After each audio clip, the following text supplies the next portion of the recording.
The Premier said yesterday that, and the Premier and Deputy Premier in the last few days, as a matter of fact, have threatened to keep the Queensland border closed, even if New South Wales does achieve its vaccination targets of 70 to 80%, which is a part of the Doherty Institute modelling, which should outline our way forward. But the Premier threatening to keep that border closed, what do you make of that?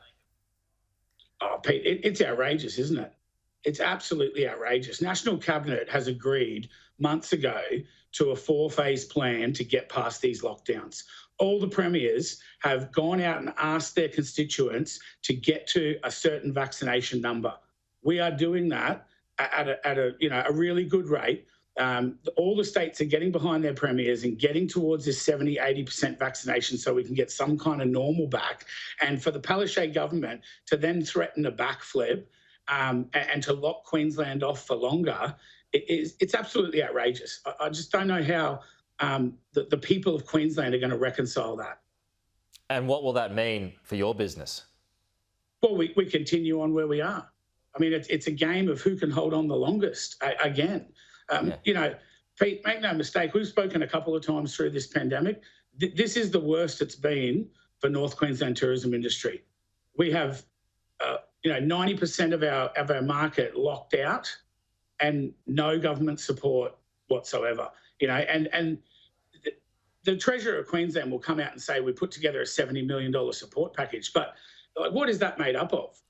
National parks fees that you don't have to pay, liquor licensing fees for free, deferral of payroll tax. None of those things need to be paid if you're not running a viable business. There's no point in saying you can get an exemption of national parks fees when I've only got 5 people. That's not going to keep me going. Sure. But potentially, if you don't have interstate customers throughout the Christmas period, what will that mean?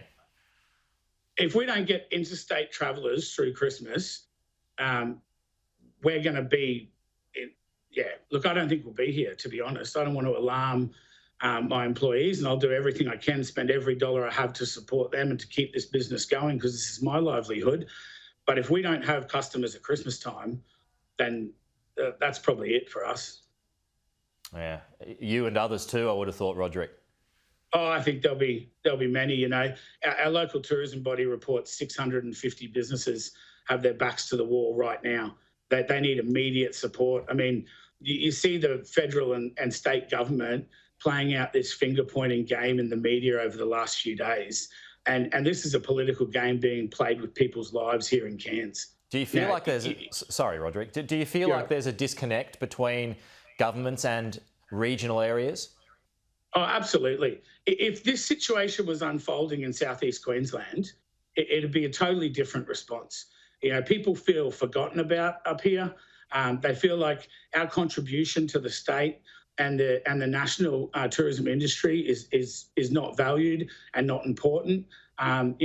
We are the people who will go out and sell this region to the world when international borders reopen, and the government will reap the benefit of that. But now the times are hard. There seems to be no support at all. There's a massive disconnect from what's happening. And how about these employees, Pete? Like, they've got no money, mate. They've got nowhere to go. The retail sector's flat. The hotels are empty. They can't go get a job at a restaurant. Where are they supposed to go? They can't return home because everyone's in lockdown. How are they supposed to live? They've only got one place to go, and that's into Centrelink on the Dole.